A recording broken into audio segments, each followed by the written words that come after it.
En 1977, Mireille Foncin effectue le premier don au Conservatoire du Littoral. Son domaine est ouvert au public depuis 2022 à l'occasion d'une visite guidée. Elle permet de comprendre pourquoi Pierre Foncin est venu s'installer ici à la fin du 19e siècle. Et ça, c'est très prioritaire. Inspecteur général de l'éducation nationale, créateur de l'enseignement de la géographie, avec Paul Vidal de Lablache et Armand Collin, concepteur avec eux des fameuses cartes de géographie des classes des écoles primaires, investi dans l'Alliance française, Pierre Foncin a pu arriver à Cavalère et décider d'y implanter une maison de vacances en 1890 grâce au train des chemins de fer de Provence et à sa nouvelle ligne Saint-Raphaël-Hyères. Cette voie de chemin de fer, l'inauguration en 1890, ça a permis à toute la zone de se désenclaver. Donc du Lavandou jusqu'au golfe de Saint-Tropez, jusqu'à Saint-Tropez. Pierre Foncin, en cadeau de mariage à sa deuxième femme, voyage de noces, arrive à Cavalère, tombe amoureux du coin, et achète 15 hectares et fait construire la maison en haut de la colline.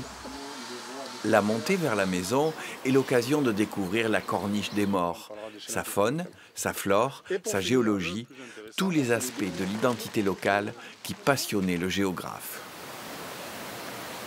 En tant que géographe, analyse le terrain. Ici, vous n'avez pas beaucoup de vent aujourd'hui, normalement il y a beaucoup plus de vent. C'est un endroit très très venté. Il ne voulait pas construire sa maison ici. Il voulait la construire dans la cuvette un peu plus bas, qui est un peu plus à l'abri du vent. Sauf que sa nouvelle femme voulait la maison sur la colline.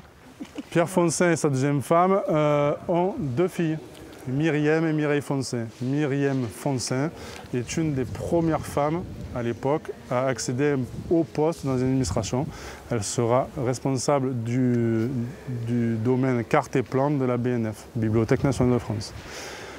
Myriam Foncin meurt en 1976. Mireille Foncin, n'ayant pas d'héritier, décide à ce moment-là d'en faire don au Conservatoire du Littoral. C'est un site emblématique pour le Conservatoire du Littoral puisque c'est le premier don de l'histoire qui a été fait au Conservatoire du Littoral en 1977. À côté de Nicolas, garde du domaine Foncin pour la ville de Cavalère, à qui le Conservatoire du Littoral a confié la gestion du site, on trouve désormais un guide bénévole, passionné de la première heure. J'ai été le premier inscrit pour la première visite publique de cette maison. Depuis, j'ai fait toutes les visites tous les mercredis et j'ai fait ma première visite en tant que guide la semaine dernière. Il n'y a qu'un seul guide qui est Nicolas. Il ne peut pas assurer toutes les visites qu'on voudrait. Il faut savoir que la géographie, au XIXe siècle, était une science complètement ignorée. C'était juste de la cartographie pour décrire les côtes, les lieux. Pierre Foncin, notamment à cause de la guerre de 1970, a introduit une dimension historique et une dimension humaine à la géographie. Et c'est pour ça que les livres qu'il a créés pour les écoles, qui ont été en utilisation pendant 50 ans, plus de 50 ans, comportent tout cet enrichissement de la géographie par tout un tas d'informations qui n'existaient pas avant. Je crois avoir perçu un peu comment lui s'intégrait dans cette maison, mais il y a beaucoup de choses techniques qui m'intéressent, parce qu'en fait, il vivait ici comme tous les gens du 19e siècle et du début du 20e. Il vivait sans eau, sans électricité, sans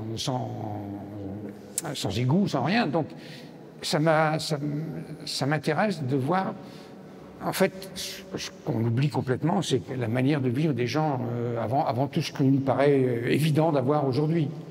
Très critique sur la manière dont la France mène la colonisation, Pierre Foncin avait demandé de donner des cours gratuits aux ouvriers de Carcassonne en y étant professeur. En passant les portes de sa maison, le visiteur découvre aussi un véritable humaniste.